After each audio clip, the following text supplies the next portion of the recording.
Hey everyone, welcome to yet another video from Grassroots Education. Today's video is about tenses and how you use them correctly in IELTS writing and speaking. So let me just inform you about what tenses actually are, and that will solve the confusion of which tense you should use in your IELTS test. So unlike verbs that describe what action is being going on in the sentence, tenses describe the time frame at which the action happened. So this is going to take you some time to understand consciously. So you will have to practice writing and speaking sentences to get this process right. It's just follow this very simple process about what tense to use. Check the question. Usually in your speaking test, what did you like to do as a child is obviously always going to be past tense. And try using a variety of past tenses to define the things that you like to do as a child. Also, what can be implemented to solve this problem? So you are expected to give a solution, and obviously a solution can be implemented later in the future. So you should use future tense in that case. Otherwise, if you're giving your opinion about something, obviously it will be in simple present. So think about what the sentence actually demands rather than thinking which tense should you be using. All right. So now that you've solved this problem of which tense to use, let's just understand how you form these different tense forms using verbs and helping verbs. But before that, you need to understand the different types of verbs in their verb form 1, 2, and 3. Type 1 has all the three verb forms to be the same. For example, cut, put, let, set, all of these verbs have the same verb form. Verbs has two verb forms to be the same. So beat, beat, beaten. Beat is the past tense, beaten is the past participle. So remember, your past tense is used for simple past. Past participle is used for perfect tenses. We'll learn how to form them in some time. Sit, sat, and sat. This is another example of a type 2 verb. Type 3 verb has all the three verb forms being different. So ring, rang, rung, do, did, done, go, went, gone, know, knew, known. All of these are examples of type 3. So let's now understand how the different tense forms are framed. So you know that present tenses, anything that happens in the present, you use a present tense. Past tense, anything that happened in the past. Future tense, anything that happens in the future. But what are these tense forms? The continuous, perfect continuous tense forms. What do they mean and how are they formed? Let me just explain you. And I will only focus on present and past tense today because future tense is very simple. You just have to use will along with the verb that you are using. So let's say you are working and you want to say you will also work in the future. So I will work in the future. That's how you use future tense. And future continuous will be working. Future perfect will be will have worked. So here's how present tenses are formed. Let me quickly give you definitions of how and when the different tenses are used. Simple present is used for anything that's a habit or a general truth, and the original form of the verb just adds s or es if the subject is he, she, or it.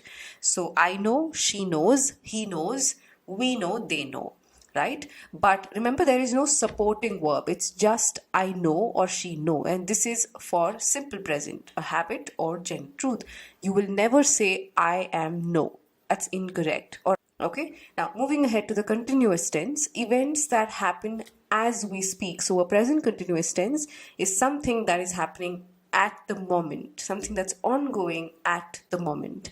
And here is where you will use a helping verb, to be, and you will use that in the present tense, and the main verb becomes ing. So it's I am working, she is working, they are working, you are working. Moving ahead to present perfect, event that started in the past and is still valid or has just a recent past in the present.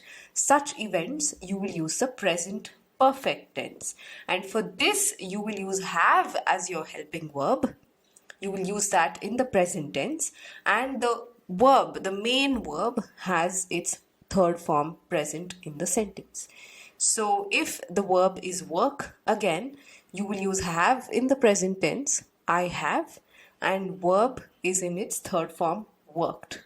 So it's I have worked, she has worked. Now you're defining a duration.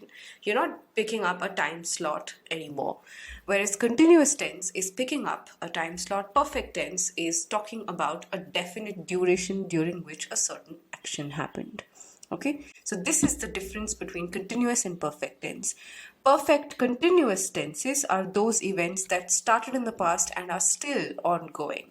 This is very similar to the continuous tense, but just that here you are talking about, again, a duration of event that has not ended, unlike the perfect tense. So here the helping verb is have been or has been, and the verb in its ing form will be present.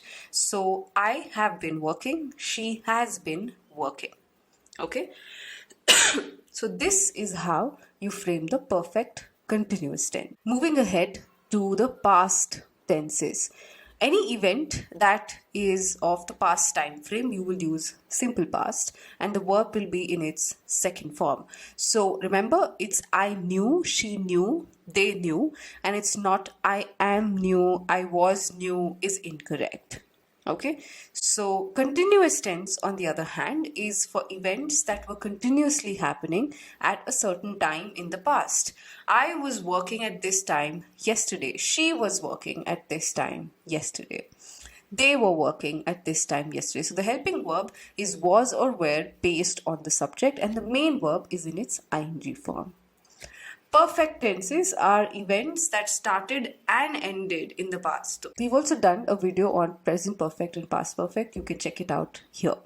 Now, past perfect is formed by using the helping verb had along with the verb in its third form. So, I had worked, she had worked, and you will not use any other helping verb other than had here, because remember, this is past perfect. Now, if you are using the past perfect continuous tense, you are talking about an event that was ongoing in the past, and you are talking about the start time and that the event was ongoing. Unlike past perfect, where you talked about an event and you said that it ended. Past continuous is just an event that was ongoing without any definition of a start and an end date. Okay? Yeah. So I had been working at this time yesterday. Okay, so you started working at some time yesterday and you were still working at this time yesterday. So the helping verb here is had been, and the main verb is in its ing form. Okay, so this is how you frame the different present and the past tenses. I hope you remember the helping verbs and I hope you remember where to use them now. Remember, the helping verb be is only used for the continuous tense and the perfect continuous tenses. For the perfect tense, the helping verb have is used. Okay, or had in the case of past perfect. Okay, some common mistakes that students make in their writing and speaking is using the wrong tense. That's the most common one, because in your speaking test, when I ask you what did you like to do as a child, or have you ever visited a museum, you talk about a past event and you use a present tense. So that's incorrect. Okay, or when you talk about your college, your school, your childhood, maybe your parents when you were young, you have to use the past tense. Or if you're talking about things that are going to happen in the future, you have to use the future tense. You can't be using the present tense there. Second mistake is that you use the tense form incorrectly. Now, you know the tense in your mind, but when you write it or when you speak the sentence, it just comes out incorrectly. So just make sure that you learn the formation of different tenses and their definitions very keenly, and don't make this mistake here, because this also counts as a major grammar error. And confusing with passive voice. Remember, passive voice is about something that happened to a person, whereas active voice is something that the person is doing. So I am working is active voice, I have been called is passive voice. Now, I will do a separate video on passive voice very soon, but there's a video here called grammatical range. You can check that out to understand a little bit about what passive voice is. Now, the solutions to solve these problems and make sure you remember tenses and make sure you're natural here is to actually listen to English speakers to understand how they use tenses and how natural they are. And also, you have to keep this sheet with you to be able to consciously practice with yourself, frame sentences with yourself, and try to describe the events that happen during the day to yourself, at least to be able to use them correctly in your IELTS test. Okay, so that's it with the video then. I'll see you guys in another video. Meanwhile, in case you want to check out our free masterclasses, you can check the link in the description. You can check the link in the description for our advanced programs as well. There's an admission form that you can fill up, and we will contact you and explain you the coaching program. If you want to watch more such videos, more such lessons, let me know your recommendations in the comments. And if you have questions about this lesson, also give me questions in the comments and I will answer them. I'll see you guys in another video next week. Have a great day. Bye bye and keep practicing.